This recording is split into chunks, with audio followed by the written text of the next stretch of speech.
Hello, my community. This is Sean with another video, and for this video I wanted to jump on a vinyl thread that was initiated by the Northern Vinyl guy. He's Darryl. He's from Northern Ontario, and he has a great channel. I think I was one of his first 10 subscribers, I want to say. He and I started at about the same time making videos, and somehow he came up on my thread. So I subscribed to him a long time ago when he first started making the videos. He's got a great channel. He's got great taste, eclectic taste. And so if you're not one of his subscribers, I'll put a link in the description. You can check out the original video, maybe make a video of your own and subscribe to him. I think he has up over 80, so he's well on his way to getting that 100. But I'll go ahead and get started. He has 4 questions on this one. And the first one is show a 45 vinyl you have in your collection of a band or artist from Canada or anywhere else. If you don't have one, bonus marks is from 1979. I don't get any bonus marks because I only have 145 in my collection, and it came with this record here. This is Tears for Fears, The Tipping Point. One of my favorite. It's going to be top 10 when I have everything ranked, I have a feeling. But I think that's Roland and Kurt Smith. They're on the seesaw tipping. And that's the Roland and Kurt there, looking good as always. Roland with the long locks and the beard, which is a departure from the 80s Roland. Anyway, so it comes with this 45. And yeah, so yeah, Let It All Evolve is on the first side of the 45, and the second side is Cry Heaven. It's called Shame, Cry Heaven. And this one, really, they had to put this on the album. I mean, the album's full of great songs, but I feel they should have put this on the album.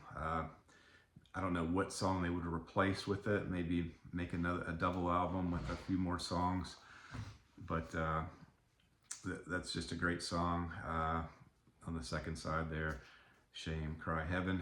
So that's my first entry into his questions with question 1, show a 45. All right, so the next one is show an album that was released in 1979, the year Darryl was born. And so I selected, these racks have their drawbacks. I don't know if anyone has these things, but it's susceptible to corner dings, and you have to be careful, and they always flop. I'm doing something wrong with the rack. But anyway, so Slow Train Coming, Bob Dylan. So this is the one I selected.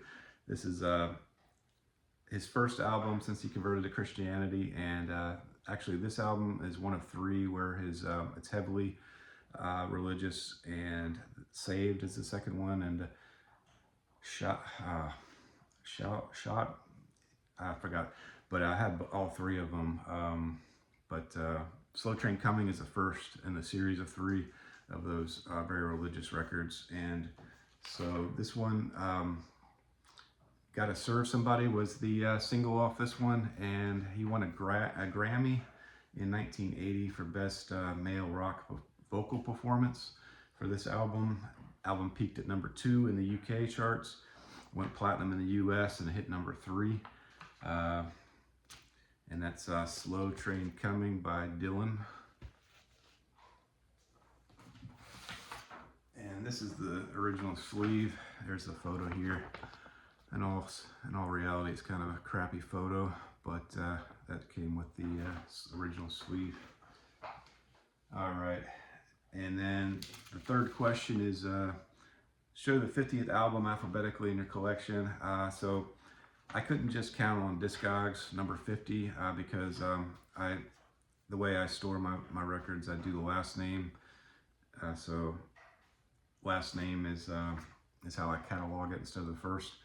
So I just counted the top 50 in my first rack there, and so hopefully I didn't put anything out of order.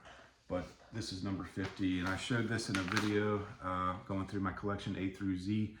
This is Jake Bugg, his self-titled debut album. This is a 10th anniversary edition with bonus content. Yeah, it's got a nasty corner bend there, but I got it for a cheap price, really cheap price, and it's really a great album. It's folky. It kind of reminds me of Dylan, a young Bob Dylan. I want to get his albums after this one, maybe the second and third album, but then he goes into a different direction, a modern, more popish, what the kids like these days, which I don't like at all. And so I think he was influenced to go in a different direction. I wish he would have stayed in the folky side of things. Maybe not making as much money as he wanted to, doing it the folky way, so he got steered into a different direction. But that's Jake Bugg, just a young, talented artist from the UK, and great record. I encourage you to check this one out. This one, I remade this video a couple times, so I think I said it might have it does have a bonus disc on this, the anniversary edition of rare songs or unreleased songs, unfinished stuff, and even that bonus disc is really, really good. So recommend Jake Bugg, and that's my 50th album. All right, and show an artist, album title, or song that has a number in it. Bonus if it's a number 100. I couldn't find any with 100. The first one, when I watched Darryl's video and all the other videos after it, the number in response, the one I came up with was thought of immediately was U240. So that's the one I selected. It's the last song on War. Yeah, so when U2 were recording this album, they thought it was incomplete. You know, everyone thought the album was over, and Bono was like, nah, I think it needs one more song. And so it was late at night, one night, and Adam Clayton went home for the day. He wiped out. So The Edge, Larry Mullen Jr. and Bono worked with Steve Lillywhite and they made 40. It's based on a book in the Bible, Psalms 40, a Bible verse that Bono took that verse and made it into a song. And they close out their concerts with 40 a lot of the times, especially back during the war tour. And, you know, but I think, you know, all throughout their tours, even modern day, they close out with 40.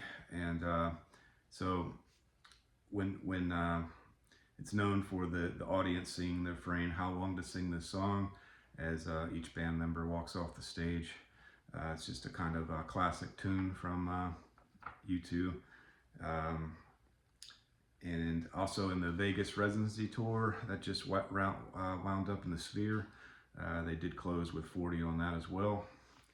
And that's proof if you don't believe me. So it's the last song there. And yeah, so also on the U2 Songs of Surrender, it's the last track on this one as well. The double album, Songs Reimagined from U2. It's the last song on the record. So that does it for me. So thank you for watching, and please go to Darryl's channel, maybe make a video on your side to support him. And thank you for watching, and we'll see you next time.